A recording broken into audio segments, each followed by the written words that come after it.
Paradip phosphates का आ रहा है आईपीओ। कई बार मैं कमेंट में क्या देखता हूं, कमेंट आता है कि अनंत की ओपिनियन आपको इस समय मिलेगी।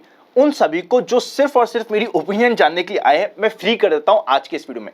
पहला पॉइंट, अगर हम वैल्यूएशन की बात करें तो अगर हम इसे अपने पीयर कंपैरिजन से जाके कंपेयर करेंगे तो हमें लग सकता है कि ये आईपीओ तो बहुत सस्ता है। ये on the face of it की मैं बात कर रहा हूं कि ये आईपीओ अपने पीयर से बहुत सस्ता है, पर अगर आप जाके अंदर और स्टडी करेंगे तो आपको ये रियलाइज होगा, अगर हम फाइनेंशियल्स को भी कंपेयर करें तो ये आईपीओ सस्ता लाना इस कंपनी की मजबूरी थी। मतलब ये कि अगर ये आईपीओ सस्ता नहीं होता तो शायद आप और हम अपफ्रंटली इस कंपनी को अवॉइड कर देते। तो सस्ता आईपीओ होना या वैल्यूएशन ठीक होना हमें थोड़ा सा अट्रैक्टिंग पॉइंट हो जाता है, पर बहुत ज्यादा ओवर एक्साइट हमें इस पॉइंट के लिए नहीं होना चाहिए। सेकंड, नेक्स्ट वीक जितने भी आईपीओ आ रहे हैं उनसे अगर हम कंसीडर करें तो ये one of the better IPO हमारे सामने होने वाला है। थर्ड इंपॉर्टेंट पॉइंट, इस आईपीओ में एज सच मैं अपने हर एक फैमिली मेंबर के नाम से अप्लाई करने का प्लान करने वाला हूं, लेकिन इस लेकिन को ढंग से सुन लीजिएगा। इस आईपीओ का फेट बहुत ज्यादा डिपेंड करेगा किस तरीके से एलआईसी आईपीओ की होती है लिस्टिंग, तो उसके ऊपर हमें ध्यान देना जरूरी है।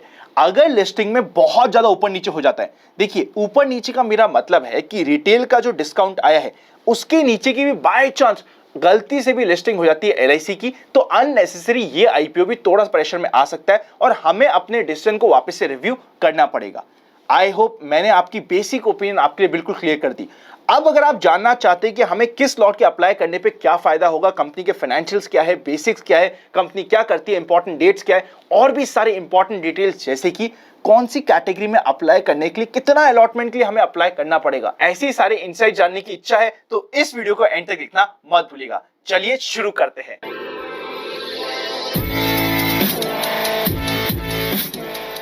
सबसे पहले कंपनी की बेसिक की बात करें तो 1981 में कंपनी इनकॉर्पोरेट हुई थी। मैन्युफैक्चर करती है नॉन यूरिया फर्टिलाइजर्स इंडिया में। अगर हम बात करें पोजीशन की तो इंडिया की सेकेंड लार्जेस्ट प्राइवेट मैन्युफैक्चर होने वाली है नॉन यूरिया फर्टिलाइजर्स में। मतलब कंपनी ने अपनी पोजीशनिंग काफी अच्छी कर रखी है। अगर हम बात करें कंपनी के नेटवर्क की तो 14 से ज्यादा स्टेट में कंपनी अपने प्रोडक्ट्स को सप्लाई कर रही है। 11 से ज्यादा रीजनल मार्केटिंग ऑफिसेज है और 468 से भी ज्यादा स्टॉक पॉइंट कंपनी के पास होने वाले हैं। 4700 से ज्यादा डीलर्स है और 67,000 से ज्यादा कंपनी के पास रिटेलर्स का नेटवर्क अवेलेबल है। मतलब कंपनी ने एक अच्छा नेटवर्क डिस्ट्रीब्यूशन का आज के दिन बना रखा है। पॉजिटिव की बात करें तो सबसे पहले फर्टिलाइजर एज एन इंडस्ट्री आने वाले समय में काफी अच्छा कर सकती है। इस इंडस्ट्री की पोजीशनिंग को यूज करने के लिए कंपनी अच्छी तरीके से प्लेस्ड है। सेकेंड लार्जेस्ट मैन्युफैक्चर है अगर हम बात करें फॉस्फेटिक फर्टिलाइजर्स की इंडिया में। थर्ड, कंपनी ने बैकवर्ड इंटीग्रेशन बहुत अच्छा करा है और रॉ मटेरियल की एफिशिएंसी बैकवर्ड इंटीग्रेशन से बढ़ जाती है। Next, secured and certified manufacturing facilities है, इंफ्रास्ट्रक्चर है जो कंपनी के पास ऑलरेडी अवेलेबल है। नेक्स्ट, कंपनी की स्ट्रैटेजिक लोकेशन है अगर हम बात करें मैन्युफैक्चरिंग यूनिट की। एक अच्छा ब्रांड नेम ऑलरेडी स्टैब्लिश हो चुका है और मैनेजमेंट की टीम कंपनी के पास अच्छी है। अब चलते हैं सीधे फाइनेंशियल्स के ऊपर। अगर हम टोटल एसेट्स की बात करें 5600 करोड़ थे 2019 में। 2020 में 5000 करोड़ के आसपास के थे, थोड़ा सा डिप्रिशिएट हुए थे। अगर हम बात करें 31 मार्च 2021 में 44,000 मिलियन यानी कि 4400 करोड़ के आसपास के टोटल एसेट्स थे और 31 दिसंबर 2021 में 7000 करोड़ के ऊपर के कंपनी के टोटल एसेट्स है। ओके है, ज्यादा अच्छे हम टोटल एसेट्स की ग्रोइंग रेट नहीं बोल सकते। रेवेन्यू की बात करें तो 2019 में 4300 करोड़ के ऊपर के थे। 2020 में 4200 करोड़ स्टेबल था। 2021 में 5100 करोड़ के ऊपर था, अच्छी ग्रोथ रेट थी और दिसंबर 2021 में 6000 करोड़ के आसपास का टोटल रेवेन्यू पहुंच गया था। प्रॉफिट आफ्टर टैक्स की बात करें तो 158 करोड़ का 2019 में था। 2020 में 193 करोड़ का था। 2021 में 223 करोड़ का था और दिसंबर 2021 तक 362 करोड़ का कंपनी का प्रॉफिट आफ्टर टैक्स हो चुका है। फाइनेंशियल्स में प्रॉफिट आफ्टर टैक्स अच्छा है, मार्जिन थोड़े से लो है, पर ओवरऑल हम ओके बोल सकते हैं। अगर हम इंपॉर्टेंट रेशियो की बात करें तो पी रेशियो निकल के आता है 3.52 का।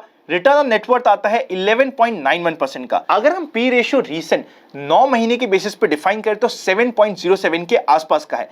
पीयर कंपैरिजन में सबसे पहले कोरोमंडल इंटरनेशनल है जिसका पी रेशियो 18 के आसपास है। चंबल फर्टिलाइजर्स का पी रेशियो 13.70 चल रहा है और दीपक फर्टिलाइजर्स का पी रेशियो 36.31 है। थोड़ा सा हमें सस्ता लग सकता है, बट इन सभी कंपनी का एप्पल टू एप्पल कंपैरिजन नहीं कह सकते। इनके फाइनेंशियल्स बहुत ज्यादा स्ट्रांग है हमारी आज की आईपीओ वाली कंपनी से।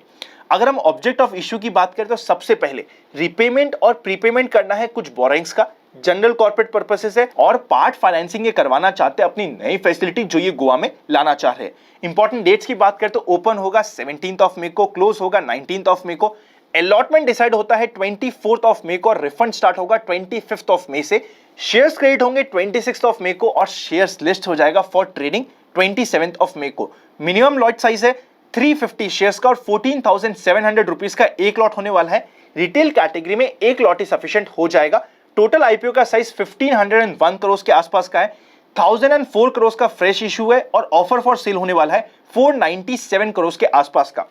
ऑफर फॉर सेल में मेजर स्टेक बेच रही है गवर्नमेंट, जो इनडायरेक्टली पॉजिटिव भी है कि अगर गवर्नमेंट एक कंपनी में अपना स्टेक बेच के निकलती है, गवर्नमेंट के रूल्स, गाइडलाइंस और इंटरफेरेंस थोड़ी सी कम हो जाती है। एनएसई बीएसई दोनों पे लिस्टिंग होगी। क्यूआईबी 50% का है, रिटेल कैटेगरी 35% का है और एचएनआई कैटेगरी 15% की है। फाइनली अगर मेरे ओपिनियन पे जाए, उससे पहले अगर डीमैट अकाउंट आपके किसी भी फैमिली मेंबर के नाम से नहीं है, डिस्क्रिप्शन में इंडिया के बेस्ट डीमैट अकाउंट ओपनिंग्स मिल जाएंगे और प्राइवेट चैनल पे जुड़ने का प्रोसेस भी डिस्क्रिप्शन में। आप चाहे तो एडिशनल इंफॉर्मेशन के लिए ज्वाइन बटन यानी कि मेंबरशिप को भी कंसिडर कर सकते हैं। अब अगर मेरी ओपिनियन पे जाए, ओपिनियन आपको ओपनिंग में ऑलरेडी मिल चुकी है, लेकिन मैं आपको यह जरूर बता देता हूं कि कौन सी कैटेगरी में कितना अप्लाई करना चाहिए आज के दिन।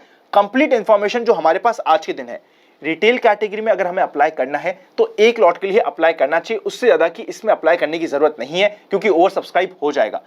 एचएनआई कैटेगरी की बात करें तो आपको दो पार्ट हो जाते हैं।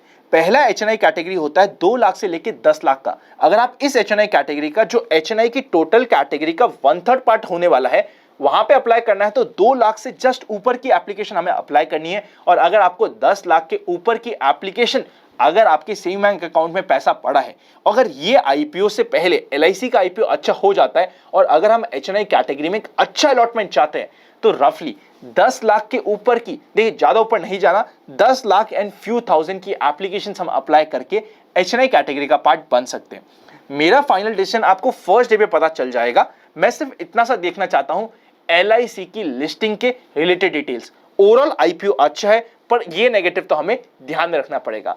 अगर आपको ये नया तरीका आईपीओ के रिव्यू करने का अच्छा लगे तो लाइक करके बता दीजिएगा। अगर आपकी ओपिनियन कुछ और है तो कमेंट करके बता दीजिएगा। Happy learning and I will see you very soon.